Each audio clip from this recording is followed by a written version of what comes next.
Cez víkend som chcel nahrať vlog, lenže som amatér a neviem to. A mám ešte medzery, čo sa týka fotoaparátu, ktorý mám. Sleduj.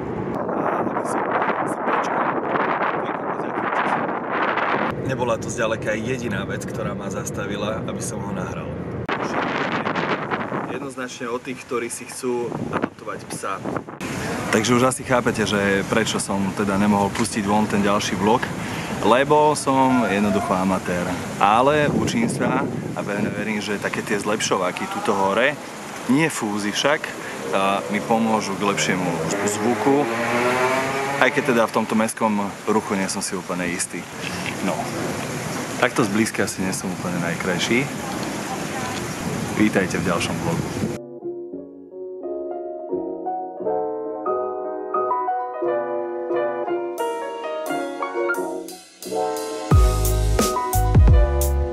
Boris, ahoj. Ty ale na tomto vyzeráš oveľa lepšie na telefóne. Ja viem. Že? Strašne pekný. Ten foťák? Ja, že na mňa hovoríš, že som pekný. Tak o tomto nemusím ani rozprávať. Počkaj, ale mám takú ono riedku. To neuvažujem, že si Ja ani nepotrebuješ tie chlpy, Potrebujem. aby na teba niekto rozprával. Jaj. Spýtaj sa Saifu. Neviem. A potrebujem, lebo tu mám reprak a včera som nakrúcal a robilo mi to šarapatu. Prišiel si podporiť psíčkov? Hej, ty máš už nejakého? Ja som celý život vyrastal so psíčkami. Ty jak vyzeráš trochu ako pezinek teraz. No, tak dávaj. A dobre, ty dávaj, ty si na nájdite sa, ty si musíš nejakého, no nemusíš, ale ty máš môžeš. povedať, na ako vyzerám. Ty si úplný, ty strhač, ty si nejaký Stafford. Muskulatúrne, si Stafford.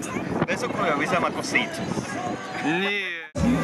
Ahoj, ahoj láska, ty si aká krásavica, ty si super krásavica, najkrajšia, no daj si, ochutnaj.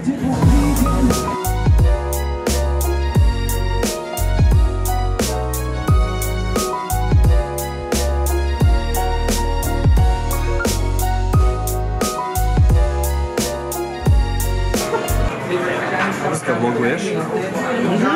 Veľa. Veľa? Jak sa má tvoj YouTubeový kanál? Jojo. Jojo Zuzana lomeno Venco Vendula. To je ona. Veľmi populárna. Joja Vencová. Venco Jojo? Jojo Venco? To je Vendulo. Poď Vendulo. To je Vendulo. Vôbec som opálený, čo rozprávaš. Nie si zhorený. Má okulár. Zhorený by som inak vyzeral, ver tomu. Ver. Ty nakrúcaš, ako sa nakrúcame? Aha, okej.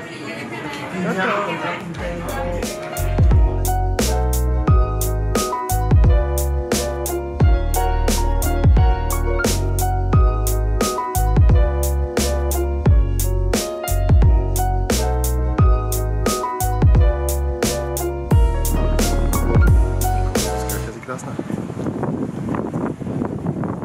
Ty nepôjdeš za 20? Na 15. Ty si to za koľko dostala? Od koho? Nikto nedokáže dať tak krásne opálenie človeku, ako slnko dokáže dať mne. To vidno na tej tvári. Ty sa nesmej. Nesmiala si sa, ale už som periférne videl, že... Lebo teraz som precitla tú čiarku tam. Toto, že? Zo šiltovky. Čiaročka. Toto takto, že? Krásne. Vidíš to? Ty vole. Ale viete čo, je mi to v podstate jedno, lebo nájdite sa, ktoré sme dnes robili, tak bolo úspešné, lebo sa adoptovalo 19 psov, sú tam nejaké rezervačky, jak na stoli v tomto, v klube, ale sú a to je vlastne podstatné. A čo je pre mňa teraz najdôležitejšie po takomto príjemnom evente, je toto.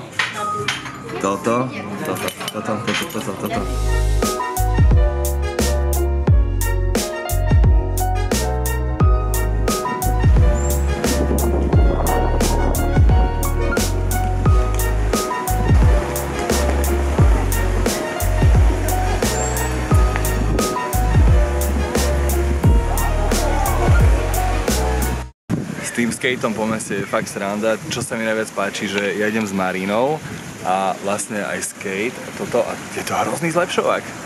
A išiel som okolo a taký týpek mladý hovorí, že takýto otec raz budem. Výborné, keď raz budem dávať nejaké inšpirácie vám, tak budem najšťastnejší na svete. A skate preto, lebo mám pocit, že moje zábery sú také nejaké roztrasené a mám pocit, že nepotrebujem hneď investovať 6 kg, 8 kg liter do nejakého stabilizátora.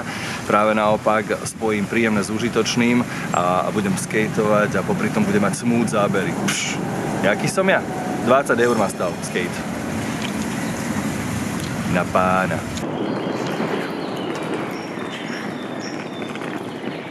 A pozeraj sa dopredu.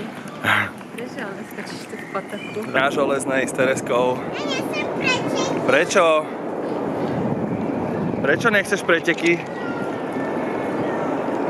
Výmyselník to je. Dobre. Začína pozor! Je tam kopec! Ja viem. Zastavím.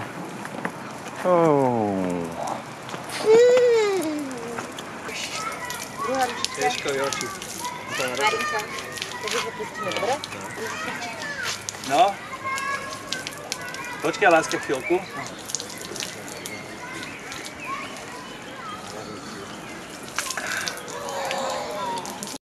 Chcel by som vám najviac na svete poďakovať za všetky videnia a všetkých videí, aj keď mám pocit, že ide to trošičku dole vodou, ale život ma naučil byť trpezlivý v rámci tejto situácie a viem, že niekedy sa oplatí vyčkať na tieto veci, pretože na duchu sa vždy čaká, no tak asi nebudem klesať na duchu a budem spokojný s tým, čo je. Videl som vlogy, ktoré mali 27 pozretí, hej, takže hovorím si, že snáď.